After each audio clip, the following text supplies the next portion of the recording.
The chef co-owner of March Restaurant in Midtown Manhattan is Wayne Nish.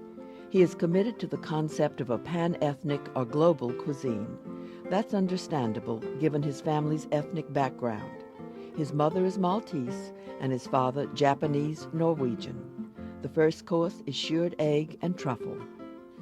The center of the dish is white truffles. Now, white truffles are, of course, probably one, if not the most expensive luxury ingredient that you can encounter in top restaurants in Europe and in the United States. A lot of people think that white truffles are a fall and winter item. That's actually not quite true. The season begins in Italy in late July and early August, and truffles are harvested in the foothills of the Piedmont Mountains on private land until they can be taken from public land, which occurs later in the year, maybe early October.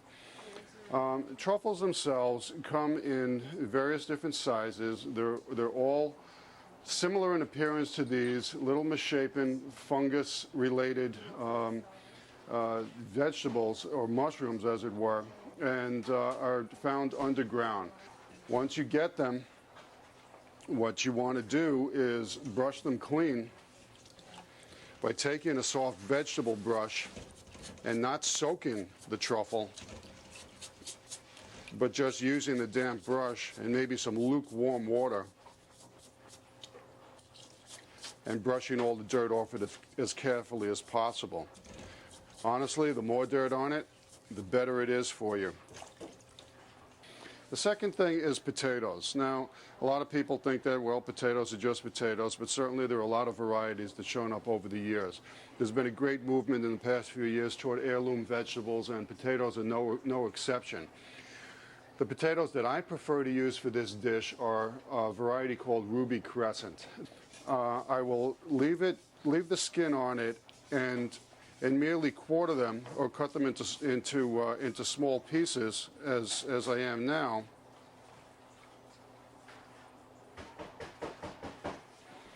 So that I have as nearly a natural product as possible.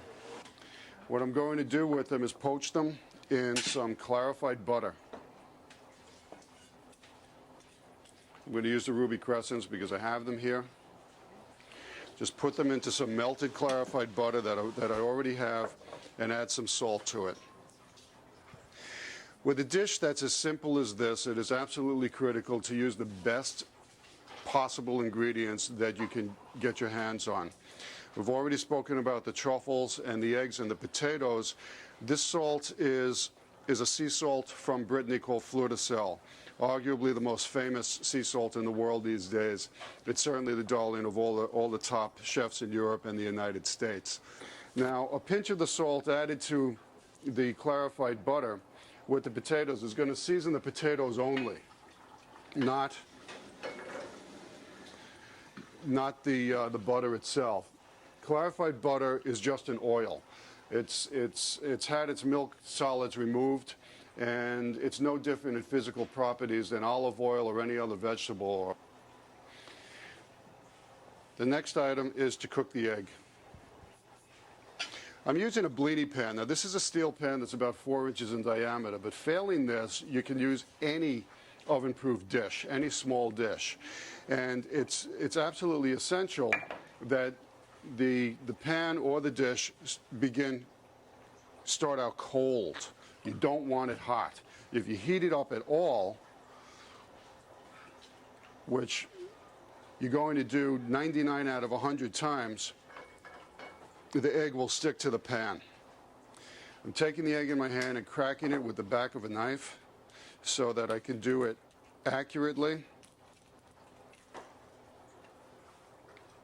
and without any shells breaking into the egg, and have minimized the damage of damaging the yolk or breaking the yolk. I'm then going to slip the egg into a 500-degree oven. It's going to take all of about 2 minutes to cook. All right, the egg has been in the oven for all of about 2 minutes, and as you can see, as I tilt the pan, that it's sliding freely in here. That's exactly what I want. The egg was cooked in olive oil. Carefully remove it and transfer it to the serving plate.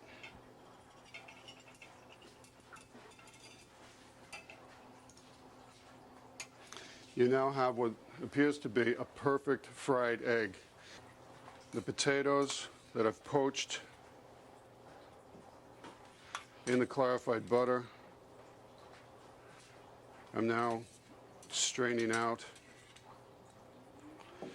onto a paper towel.